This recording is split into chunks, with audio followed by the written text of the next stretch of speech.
itu sangat dijunjung tinggi. Maka dalam konsep kita berpikir dan pola pikir kita ke depan di SMA Negeri 3 ini tidak ada belajar sendiri-sendiri. Dalam hal yang Anda mandiri. Karena dituntut untuk menguji. Karena ujian itu ujian, menguji apakah sudah dipahami atau tidak. Tapi dalam kegiatan-kegiatan yang lain itu dituntut untuk gotong royong. Tidak ada manusia itu yang bisa hidup dalam kesendirian, tidak ada. Walaupun yang disebut dengan kemandirian, beda mandiri dengan kesendirian, ada individual, beda itu ya. Maka adik-adik sekalian dituntut untuk bisa bergotong royong. Dan itu sesuai dengan nafas moto SMA. Maju bersama, hebat semua. Ingat baik itu, maju bersama, hebat semua. Tidak ada yang bisa maju tanpa orang lain, tidak ada di dunia ini.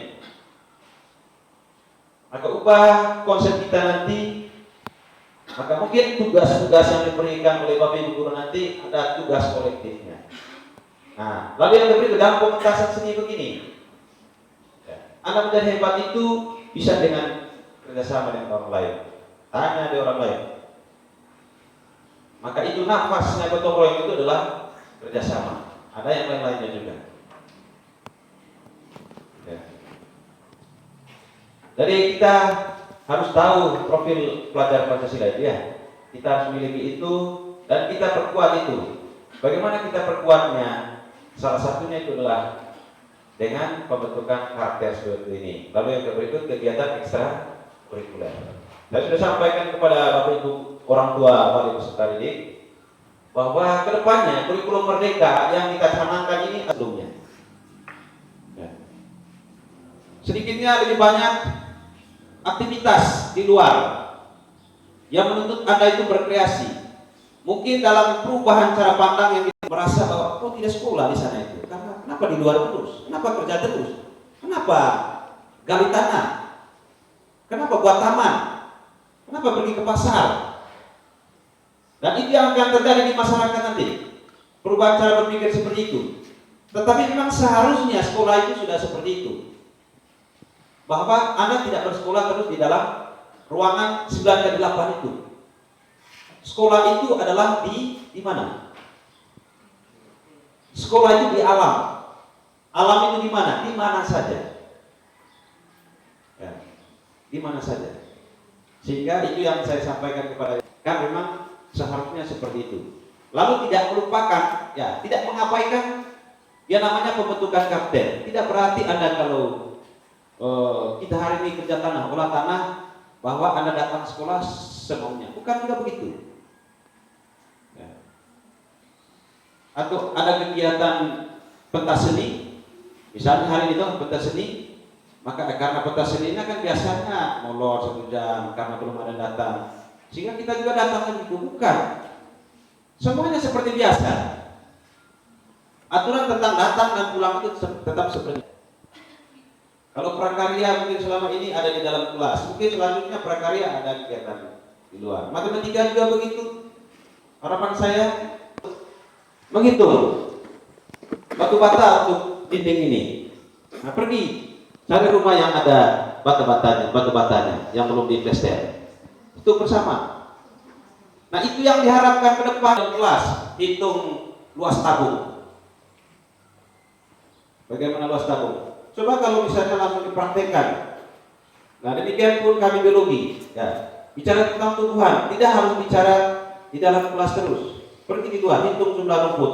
Karena di situ juga ada nama itu populasi maju untuk bisa menjadi dosen apa segala macam, untuk bisa mengajarkan teori itu juga. Tetap pelajaran kita ke depan harus mengedepankan aspek keterampilannya. Jadi mumpung Bapak Ibu Guru juga ada di sini, ya, mumpung juga Bapak Ibu Guru ada di sini, saya sampaikan bukan untuk apa, tapi kita samakan persepsi kita antara guru dengan siswa. Ya.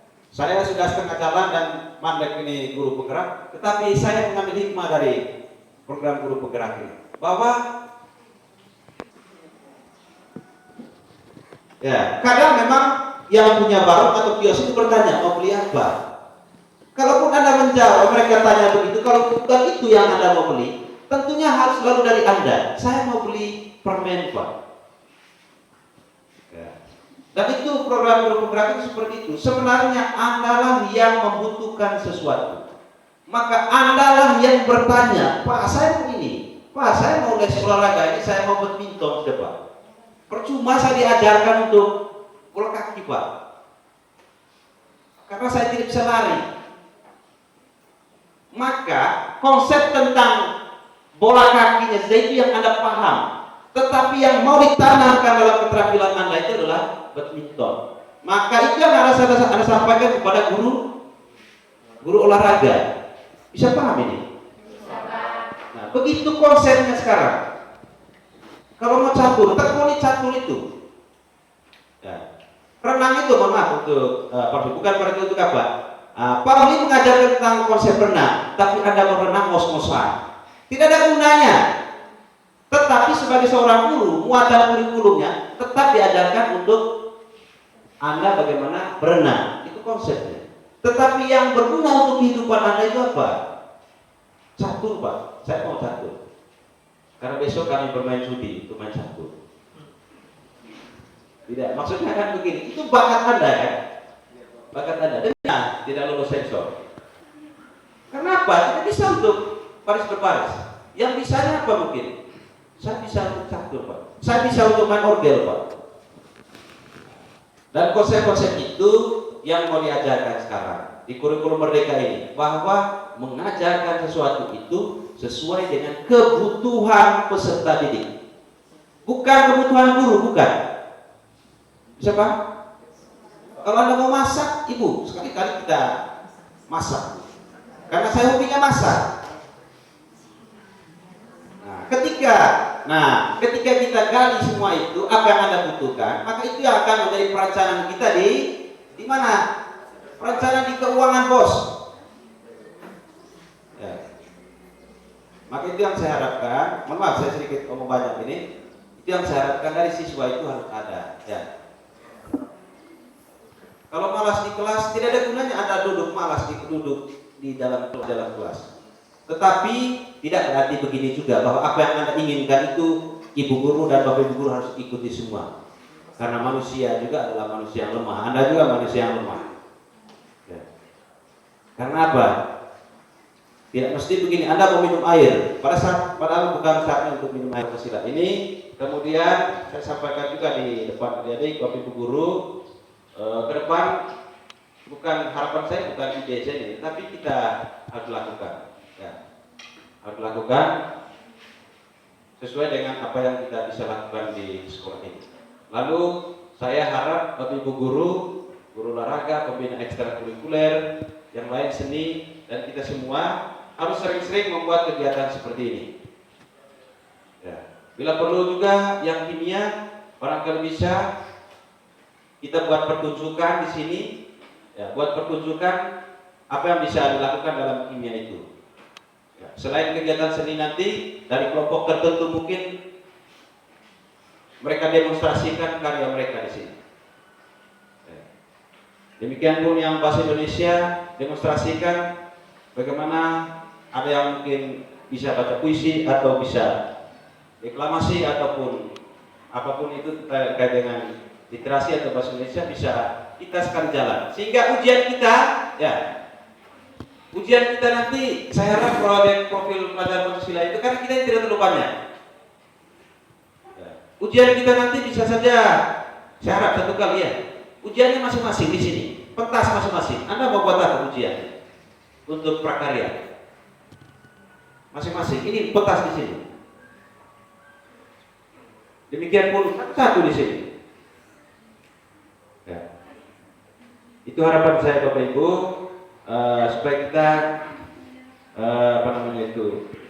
dalam kurikulum Merdeka itu bukan sekedar gong yang kita tabuh, tetapi harus bergetar di SMA 3. Ya. Sehingga saya harapkan juga Bapak Ibu guru sanggup selain konsepnya, implementasinya penting, bukan konsepnya. Jadi demikian saja Bapak Ibu, atas perhatian adik-adik sekalian dan juga Bapak Ibu, saya menyampaikan terima kasih dan mohon maaf jika ada yang lebih dari itu. Terima kasih, selamat pagi.